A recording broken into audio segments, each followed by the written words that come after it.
Hi, everyone. So I'm worried that I might sound like a brat or an asshole, or maybe I always sound like those things and I just don't know. But I don't mean to sound that way, especially today. There's just some weird shit that's been happening in my head that I would like to process out loud.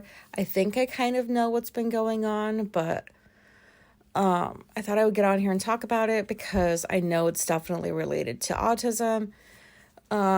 So a couple of days ago, I noticed that I went from feeling super positive and content and agreeable. Like the majority of the time, I am in a decent mood. And for whatever reason, that went south real quick. And I didn't know why. I was trying to figure it out, which can be frustrating when there's nothing obvious to explain my emotions or what's going on inside my head. There was nothing externally that was irritating me. There was nothing internally that I was aware of that could explain why all of a sudden I was not feeling that great. So I didn't go from being in a good mood to a bad mood.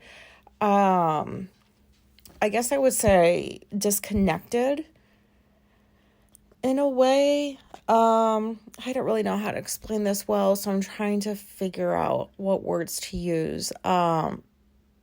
Basically, Alicia was making comments and asking me, like, why do I have an attitude? Why am I in a bad mood? Why am I moody? And I told her I'm not any of those things. I don't have an attitude. I don't feel like I'm in a bad mood. And so she was personalizing it a bit. I don't know how to explain this properly. I don't know why you guys still listen to me. So what was going on was, this is what I think was going on. I was kind of maybe shutting down a bit, maybe disconnecting, maybe trying to figure out how I was really feeling and why I was really feeling this way. So she's the only one, and I might have mentioned this last time. She's out of the group. I think there's a total of 5 of them, including her, not counting the therapists. And she's the only one not staying there. I was kind of hoping that she would change her mind once she met everybody last night, because she had to drive down there to meet them in person to do like a dinner thing and take a tour of the site. It's like 12 acres of farm and woods and stuff. And I guess the studio is what it's called. It's like a log cabin.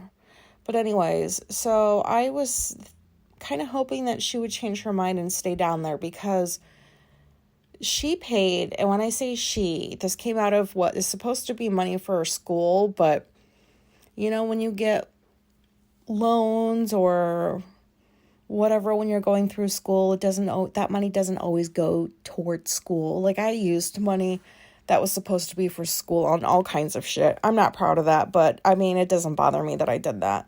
So she used $1,500 of it for this retreat. That's what it cost. That's everything, including like the ketamine that got mailed and the consultations that she did.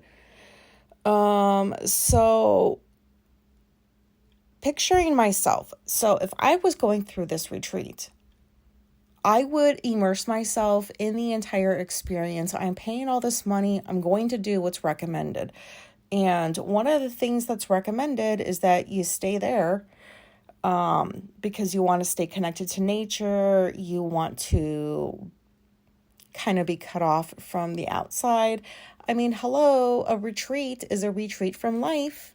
You're not supposed to just kind of go away and then go back into it, and then go away and then go back into it. So I was having anxiety because I understand her concerns about staying like overnight with these people that she doesn't know. But when she came back last night, she seemed like she was in a good mood, so it didn't go, like, bad or anything. But I don't know. I mean, I feel the same way. Like, I would want to be in my own bed, in, my own house. But if I was spending that much money on something like this, I would do what was recommended. Because what do I know? Like, these are therapists that have been doing this for a while now. They seem to know what they're doing. They've gotten good reviews. This stuff seems to work for people. So I would suck it up and I would do what was recommended and stay at the, whatever they call it, a studio, the facility, the site, I would stay there because everybody else would be too. So I wouldn't be the only one feeling like nervous or anything like that. And I can even talk about that out loud, but I know that people are different. And I can't expect that she's going to go through this experience the way that I would like her to, but I kind of wish that she would have stayed down there. And so I know this sounds like I'm just trying to get out of driving her, and that's not the reason at all. Driving her, that gave me anxiety, but that's not what I've been worried about. Like, I have Google Maps. I just follow Google Maps. It tells me where to go. And it turned out that the city driving wasn't as bad as I thought it would be. So no worries there. But I was worried, I'm worried, what if something, what if not goes wrong, but what if, the fact that she's coming back into, quote, the world when she's supposed to be in retreat mode, is that going to mess things up for her therapy? Because I don't know, they're calling it ketamine. It's not ketamine therapy. I don't know what the term is, but it's a form of therapy. So that's a little anxiety producing, because when somebody is not following rules that make sense, it gives me anxiety, especially when I don't agree with what their reasoning is for not following those rules. And so I'm pretty sure that that's why I've been acting off, is because I have caught myself planning for the what ifs. Like, what if, I don't know. Like, what if somebody calls her and she's talking on the phone, or what if she's watching TV when, you wouldn't be watching TV if you were out there. There is no TV to watch. So in my mind, I'm thinking, well, we have to replicate the environment as best as we can because you're not going to be there. So I told her that, well, I'm going to follow the rules. And I read that email 3 times to make sure I knew what the rules were. And I put the email up on the fridge and I highlighted what the rules were. And no, they were not called rules on the email, but they read like they're rules. They're telling you, this is, well, I guess, I don't know, maybe a suggestion is not a rule, but to me, that it's a rule. It's what they're telling you or recommending for you to do or not do. And in that email, they had addressed the other women that were staying at the site. They were saying stuff like, we have a full-size bed for you, we have a queen size for you, there's a tent for another girl, and then there was accommodations for the 4th one. And then Alicia's name wasn't in the email, but the rest of it was clearly directed toward her, and it was stating that you need to minimize contact with loved ones, with outside influences. The important piece of this is to stay immersed in the experience. And that's not being immersed in the experience if you don't want to stay there and you're coming back into the world. Does this make sense? So, and I realize I'm trying to control something I cannot control. So that part is frustrating.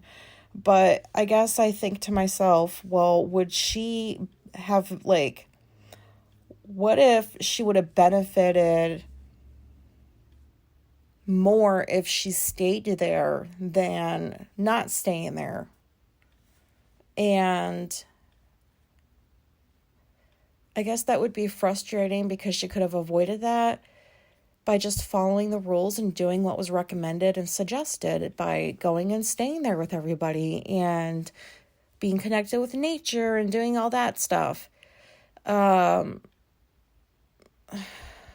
Yeah, so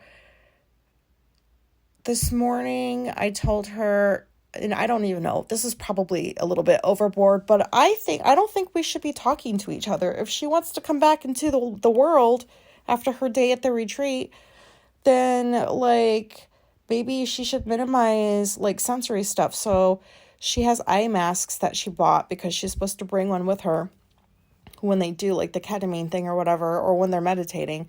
And I told her to bring one in the car and to wear it to shut out, like, just the cars, the light. And I made her a playlist that was like a relaxing playlist for her to listen to while I drove her. And so I don't know, like, maybe I'm just repeating myself at this point, but I don't know, like, it's frustrating. I believe rules should be followed if they make sense. And when somebody does not follow rules, guidelines, whatever you want to call them, when they don't follow them and their reasoning for not following them doesn't make sense, I don't know what to do with that. This is ridiculous. And I realized how this sounds. But, throughout my life, and a lot of these, quote, rules or guidelines have come from, like, the work environment for me. I have picked and chosen what rules I follow and don't follow over the years, because if a rule does not make sense to me, I am not going to follow it. Like, for example, when I was a counselor, it was at my first place. I think maybe I was like a year or two into counseling, and the CEO at that agency was a straight up narcissist bitch. And there were people that were not doing their therapy notes on time. They're not called therapy notes. They were called, like, counseling notes, or I don't know what they're called. But, like, online. It's like this online program thing. I really am so bad at explaining stuff. Whatever. It's notes that you're supposed to do on your clients that go into, like, the system like you would at the doctor's or whatever. So the lady was noticing that out of 8 counselors, there was like 5 people that were not getting their notes done on time. They were, like, weeks behind. And I was not one of them. But Alicia was, because she did work there and she was very behind on her notes. And so a rule was made by the narcissist bitch that said that while you're in session with your client, you are to type the note and have it signed in the system before that client steps outside the office. And no, I did not fucking do that. Like, that would be like me going to see my therapist and all she's doing is staring at her computer and typing and not really making eye contact with me and just kind of, like, getting whatever information from me to put in her note. Who wants to sit there for that? And I refused to do it. And I knew I was not going to get fired because I was one of the better counselors there. I'm not saying Alicia wasn't good. She was a good counselor. The only thing that she was not very good at was time management with her notes. But other than that, she was probably even, like, way better than me. Like, her first and then me. Like, she's really good. But just not at getting notes done on time. So that would be an example of a rule I decided not to follow. And, like, yeah, I know I wasn't going to get fired because they couldn't afford to lose me. But even if that was something that was for sure a possibility, I still would do what I did, which was not follow that rule. I'm not going to have somebody coming in to meet with me for 50 minutes and have it feel so impersonal. Like, no, thank you. So I did not follow that rule. You know what I mean? Does that make sense? So, yeah. So if somebody is not following these guidelines that this program said it's recommended that you follow, is their experience going to diminish because of it? Is Alicia's experience with this ketamine retreat going to be less beneficial because she's not doing what's recommended and she's the only one? Plus, I told her, don't you feel like you're going to be left out? Like, these other ladies are going to be there and around each other, and you're just going to kind of come and go. Like, will you feel like a part of the group? And it doesn't seem to bother her very much. So I don't know.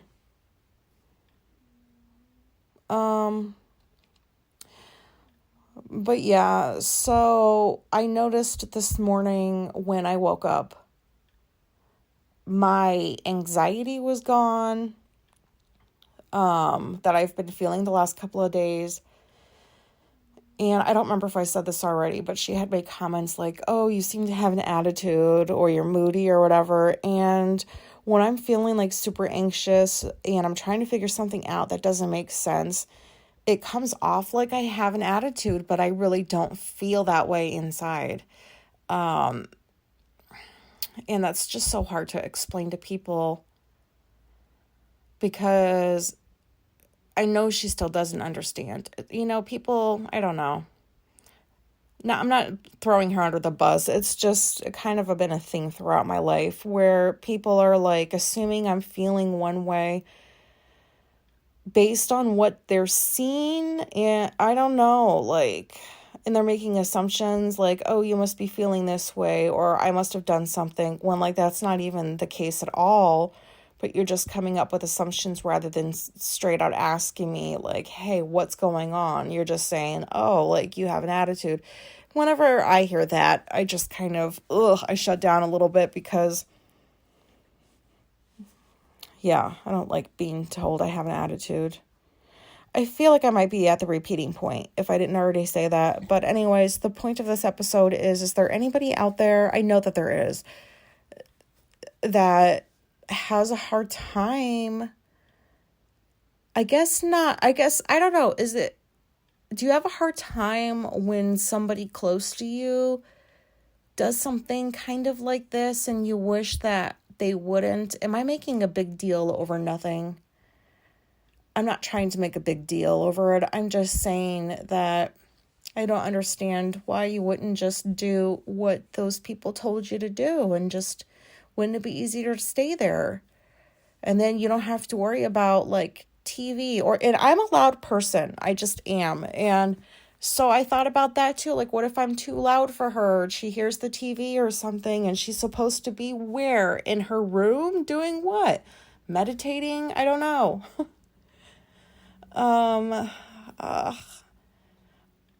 Yeah, I can't control this as much as I would like to. I just have to let it be, because there's nothing else I can do, and just sit back and wait, because I am getting my hopes up about a potential outcome that could be positive, and I don't want to get my hopes up too much. I think I talked about that one of the last episodes I did. Anyways, I'm going to end this now. If there's anybody out there that can relate to this, maybe like I would love to hear some stories about like rules that you think are stupid that you choose not to follow, and then rules that you do feel are appropriate to follow because they make sense. Do you know what I mean? It makes sense to follow the speed limit, but go a little bit quicker, because, you know, you don't want to crash into people. It makes sense to lock your house at night, like lock your doors to your house, you know, in case you're worried about people breaking in. like those aren't rules, but they're things that make sense to do. So you do them. Oh, I don't know. I might be at risk at losing some of you for good. So I'm just going to stop now. Thank you for listening. Okay, goodbye.